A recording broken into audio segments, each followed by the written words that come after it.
그래서 눈은 높아지지만, 비평은 하지만 삶이 달라지지 않는 걸 보고 저희가 굉장히 고민을 많이 했습니다. 그래서 이렇게 강의만 이렇게 듣게 하는 걸로서는 사람이 달라지지 않는구나, 이런 반성이 있었고요.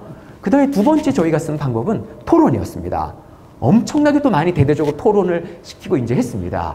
그러면서 저희는 알았습니다. 모든 토론을 시키고 하면 부정적인 에너지가 강한 사람이 그 탁자를 지배한다는 걸 알았습니다. 토론을 하면 어떻게 되냐면 우리 교육에 대해서 엄청나게 욕을 막 합니다. 사람들이 다. 그리고 끝납니다. 누군가가 어떤 이런 욕을 한 다음에 그 다음에 어떻게 이 현실을 낫게 만들까 개선 대안을 제시하면 이런 입시 현실, 이런 서열화된 현실, 이런 빈익빈 부의 현실에서 어떻게 뭘 하란 말이냐. 학급당 학생 수가 이렇게 선진국에 비해서 많은데 이런 여건에서 뭘 하냐. 학부모가 입시를 원하는데 어떻게 제대로 된 교육을 할 수 있느냐. 핑계가 108가지 정도 나옵니다. 그래서 확인을 하면 세상이 좋아지기 전까지 우리는 할 게 없는, 이렇게 돼가지고 굉장히 결국은 우리가 주입식과 강의식 수업을 하는 것은 세상이 타락했기 때문에 어쩔 수가 없다라는 가치를 내면화하고 그 연수가 끝나게 됩니다. 이걸 보고 저희가 굉장히 충격을 받았습니다. 정책 쪽에서. 한 3년 정도 이렇게 토론 위주로 연수를 하면서 실패하는 걸 저희가 체험을 했습니다. 그 다음에 도입한 게 독서 토론이었습니다. 그러자 달라졌습니다. 왜 달라졌는가 하면은요, 책을 읽으면 실패한 얘기만 담겨있지 않습니다. 책에는 실패 끝에 성공했다는 얘기가 20% 정도 항상 담겨 있습니다. 그 성공했다는 이야기가 담겨 있기 때문에 사람들이 일단 토론을 하면 세상 욕을 합니다. 뭐 교장 욕도 하고 애들 욕도 하고 흉보기 투성입니다. 우리 사회. 이런저런 욕을 하고 한바탕 폐허로 만들어버린 다음에, 그리고 책을 보면 누군가가 이런 현실에서 뭔가를 갖고 와서 작은 꽃을 피워나가는, 대안을 만들어 나가는 거를 보기 때문에 긍정적이고 건설적인 얘기를 하는 겁니다. 그래서 뭔가를 공격하고 난 다음에 새롭게 갖고 나간 얘기를 독서 토론에서는 하게 된다는 걸 저희가 확인을 했습니다.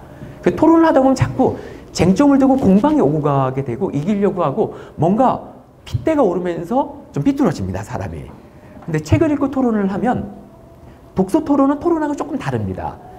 어떤 책에 나온 내용을 더 잘 이해하기 위한, 탐구하기 위한 대화를 합니다. 그리고 때로 누군가가 자기 경험을 얘기하면서 삶에 적용하는 대화를 합니다. 때로 쟁점을 두고 공방이 오고 가는 토론도 합니다.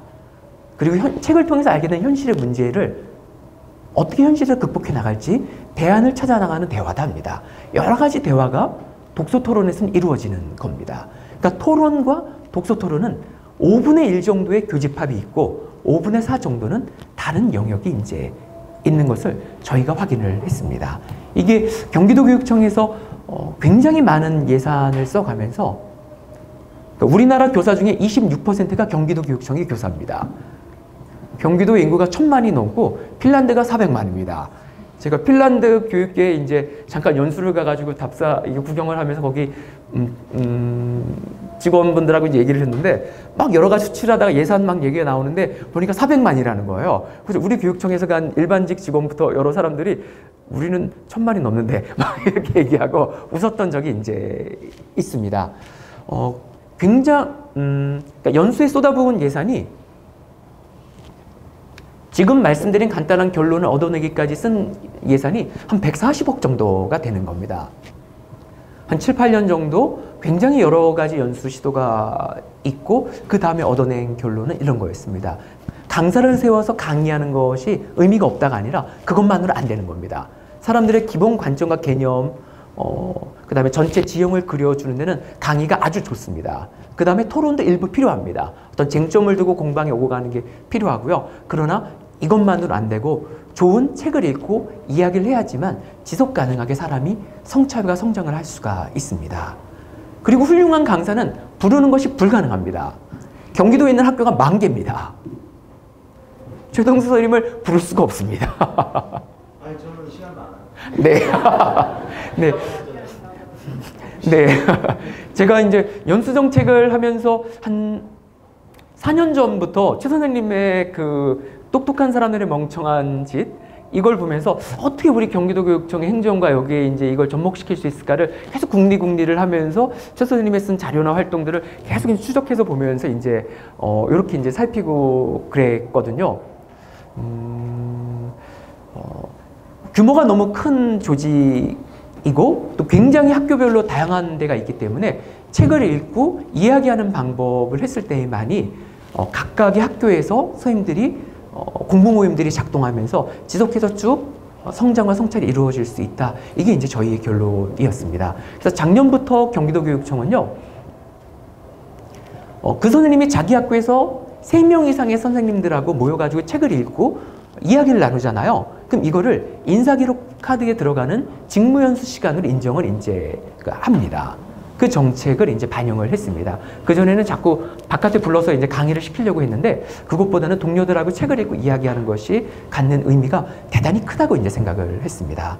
그래서 사랑숲 협동조합에서 책 읽고 이야기하고 가끔 이제 저자 초청 강연을 하고 이런 것들은 되게 보편적으로 그리고 저희의 많은 이 연구와 실천 경험을 통해서 의미 있는 방법임이 증명된 방법입니다.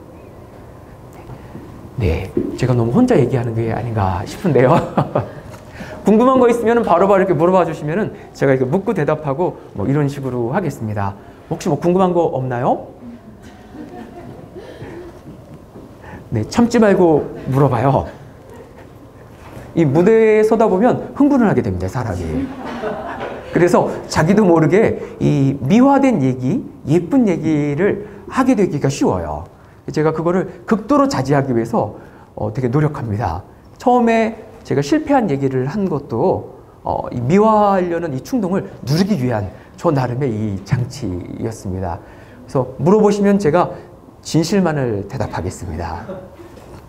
네, 손님. 좀 우렁찬 목소리를 해주시겠습니까? 독서 모임이라고 그냥 얘기를 하면 네.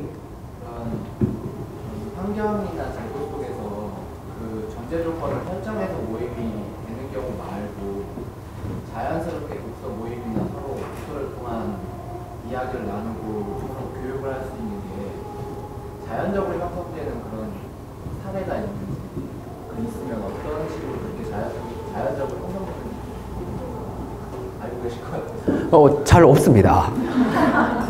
자연적으로 형성되는 경우가 잘 없고요.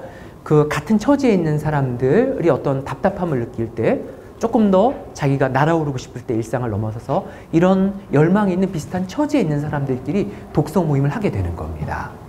또는 어떤 제도가 어떤 것을 유도하거나 사회가 어떤 방향으로 갈 때 그럴 때 어떤 걸 이루고 싶은 사람들이 모여가지고 책을 보면서 그 문제 해결을 하게 되는 겁니다. 예를 들면 저는 이제 전국 국어교사 모임의 독서교육 분과인 물고방 모임이라는 곳에서 같이 공부를 하고 있는데요. 그리고 경기도 중등 독서교육연구회 이 두 가지가 제 공부 모임입니다. 5년 동안 아이를 낳으면서 5년 동안 휴직을 했다가 이번에 복직을 한 선임이 저희 모임에 오셨어요. 지난 겨울에 그분이 5년 동안의 아이 기르는 세월이 너무 힘들었다고 이제 눈물을 흘리고 육아휴직 5년 하고 돌아오면 되게 무섭습니다.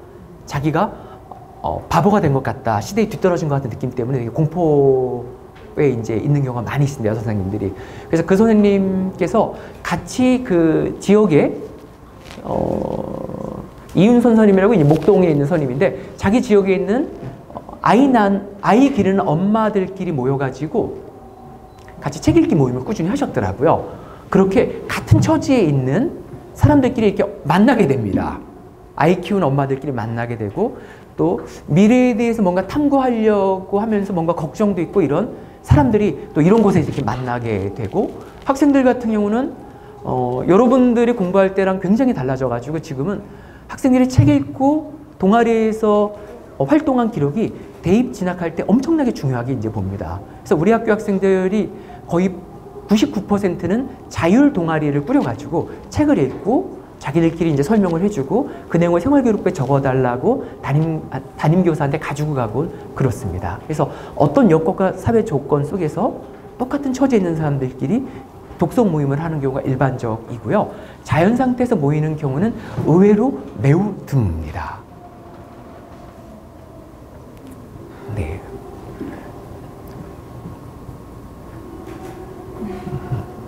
또 말씀해 주시면 물어보죠. 이 자리에 있는 사람 중에 가장 늦게 태어난 사람 같은데요.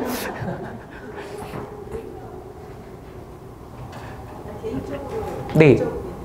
네, 좋습니다. 네. 작년에 국가교육과정이 바뀌었습니다. 2015 교육과정이라고 바뀌었습니다. 이것을 밖에서 이제 거시적으로 비판하는 분들은 역사교과서를 국정으로 만들려고 교육과정을 바꾼 거야 라고 얘기를 합니다. 근데 역사만 바꾸면 티가 나니까 모든 과목을 바꾼 거야 라고 합니다. 그 말이 틀리지 않을 것 같습니다. 저는 이제 국어과 연구진으로 같이 이제 교육과정 작업을 같이 참여를 했는데요. 교육과정에서 굉장히 달라진 면이 있습니다. 전체적으로 뭐 인공지능 알파고 막 이런 여러 가지 얘기가 많이 나오죠. 제4혁명부터 이런 시점에서 어떻게 학교 교육에 대응해야지 제대로 이제 그 학생들이 정상적으로 살아갈 수 있게 하는가 이런 이제 화두가 떨어진 거죠. 그래서 정치 이데올로기적인 면은 이제 역사 국정교과서에 구현이 되고 일부 사회과 교과서에 이제 재벌 비판적인 내용들이 다 이제 빠지고 이런 문제가 이제 있었지만 정경련 같은 경우 꾸준히 로비를 하고 압력 행사를 하거든요. 그렇지만 나름 이제 교육과정 연구자들은 시대에 대해서 대응을 하려는 노력을 또 합니다. 그러면서 굉장히 달라진 현실에 그러니까 지식의 유효 기간이 굉장히 짧아졌잖아요. 그래서 어떤 지식 개념을 가르치기도 하지만 현실의 문제점을 인터넷이나 도서관이나 이런 자료를 동원해서 주변 동료랑 협력해서 어떻게 문제를 헤쳐나갈 것인가 이런 게 굉장히 주요한 목표로 이제 제시가 됩니다. 그리고 한 교과 안에서 멈추지 말고 교과 안에 있는 세부 학문 영역끼리 융합해서 이제 좀 가르치고 국어와 사회와 이제 연계해서 이제 가르치고 그리고 국어와 그 교과와 세상, 교과와 학습자 개인의 삶 이런 걸 연결해서 이제 가르치라는 것이 큰 틀입니다. 그리고 눈에 띄는 변화는 국어과에서는 한 학기에 한 권 책 읽기라는 것이 들어왔습니다. 그러니까 내년부터 중학교 1학년, 고등학교 1학년부터 쭉 적용이 됩니다. 그러니까 3년 뒤면 중학교 1학년부터 고등학교 3학년까지 모두가 적용이 되는 건데요. 국어교과서가 한 학기에 4단원에서 6단원 정도를 배우게 되어 있습니다. 교과서 편제가.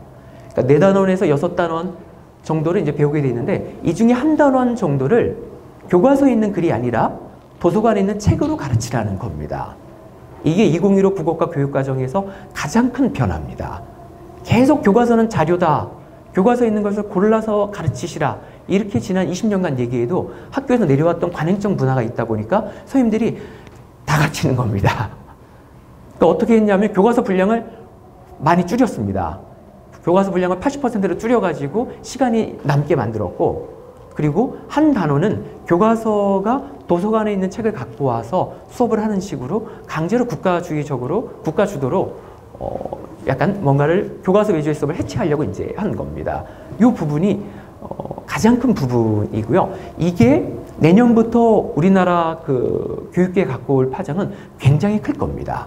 그러니까 동아리에서 책을 읽는 게 아니라 정규 국어 수업 시간에 책을 한 학기에 한 달 정도 읽는다는 것은 전체 학생들이 거의 다 그 경험을 한다는 거거든요. 이거는 굉장히 큰 변화를 앞으로 가져올 텐데요. 이런 변화를 이제 하는 것은 나름대로 굉장히 앞으로 어떻게 살아야 될까, 어떻게 해야 잘 먹고 살까 이런 걱정과 고민들을 이제 하는 겁니다.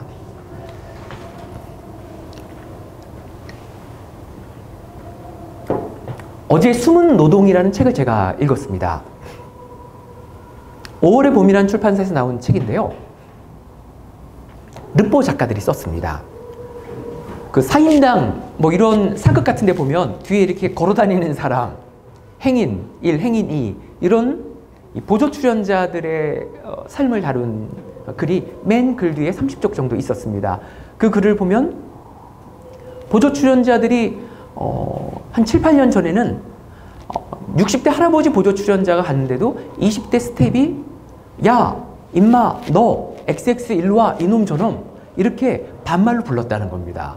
그런 식으로 함부로 대접을 받았고 부슬비가 오면 앉아서 도시락을 먹는데 그냥 비를 맞으면서 들판에서 먹었답니다. 그리고 갔는데 촬영이 느려지면 하루인 줄 알고 갔는데 거기다가 2박 3일 촬영을 하고 돌아와도 아무런 말을 못 한답니다. 그런 처우에 대해서 문제 제기를 하면 그 사람은 그 다음부터 전화가 안 온답니다. 그래서 그 분이, 한 여자분이 여기에 대한 문제 제기를 하면서 그 보조 출연자 노조를 이제 만들었다는 얘기가 나왔어요. 노조를 만들어가지고, 처음에 이제 서울시에 가서 이 노조 조합증을 접수를 했더니 이거는 그 누구한테 고용된 게 아니라 개인 사업자이기 때문에 노조가 될 수 없는데요. 이렇게 얘기를 했답니다. 그래서 이 할머니입니다. 이분이 할머니입니다. 이 할머니가 화를 내면서 반려는 하더라도 일단 접수를 하고 반려를 해라. 이렇게 얘기를 했답니다. 그리고 난 다음에 통과됐답니다. 노조가 돼가지고 교섭을 하고 그러면서 한 2, 3년 정도가 지나자 다 존댓말을 쓰기 시작했답니다. 반말을 쓰지 않고요.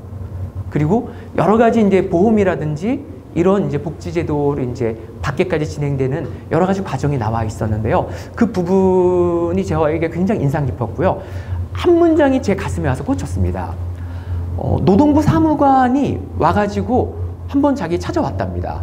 자기들이 이제 어떻게 대우를 받는지를 한번 봤대요. 그걸 보고서 그 사무관이 얘기를 했답니다. 정말 상상을 초월할 정도로 어렵게 지내시는군요. 제가 소임들이 이런 대우를 받는 것만은 제가 반드시 해결하겠습니다. 그 사무관 한 사람이 애를 써가지고 되게 많은 부분이 개선이 됐다고 얘기를 하더라고요. 그러면서 그 분이 어떻게 얘기를 했냐면